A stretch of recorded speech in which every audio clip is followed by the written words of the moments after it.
And escapist fantasy, I'm a historical person. I just can't help bringing this in. But historic escapist fantasy does tend to does tend to really thrive and succeed like Star Wars did at a time when things are not going well in the real world. And between 75 and 83, things were not going well. Vietnam, America had just lost unless you want to count the South losing the Civil War, America had just lost its first war.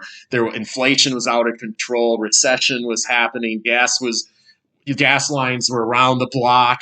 The hostages had been taken in Iran in the middle of all this. The world seemed to be falling apart, and America seemed to be on the decline. And it's like, and you have a thing which Lucas didn't, I don't think, intended the empire to be a parallel to the Soviet Union. When you watch the prequels, I actually think he meant the Republic and the Empire to be a parallel to the Weimar Republic in Germany. I think it's written all over the way that Palpatine took over, but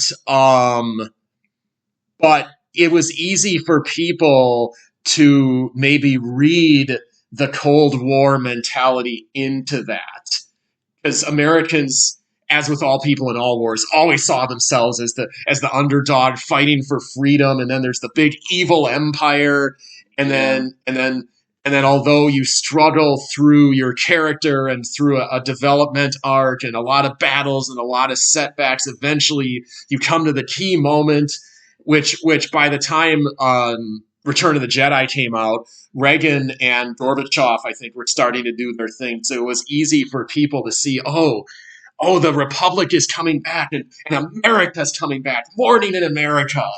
I think it was very relatable at the time. In addition to just being a way to escape to just a galaxy far away and long ago. Well, I'm sure, and it definitely was for me as a kid to escape into that and not pay attention in school. So that for sure for me, that's exactly what it did. And I think you make really good points about the empire. They call it the empire in a very strategic way because America has this overall view of not wanting a dictator or a force like an empire to run our lives. We have this idea of freedom, freedom of choice, freedom of us as an individual. And when you have a polarizing force like an empire to root against, that's a very easy thing to root against. And you have a central figure, Darth Vader, as like that dictator, that Stalin, that Hitler kind of figure that's easy to root against and pull audiences in. So I think you're right. I've never really thought about it that way, but I do believe that you are very right because that's what movies do. Movies, take things that are unique about the world and they play them out on the screen and they either make people more persistent in their thoughts about the world or they give them an alternative perspective on the world. There is a villain in Star Trek of similar quality from the least appreciated of Star Trek shows, Deep Space Nine. His name is Gul Dukat. He's one of the best written, best acted, most complex villains I've ever seen. Maybe the best of all time in my mind.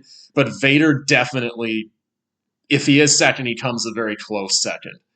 And I think he's just such a compelling character as a villain when he is the villain.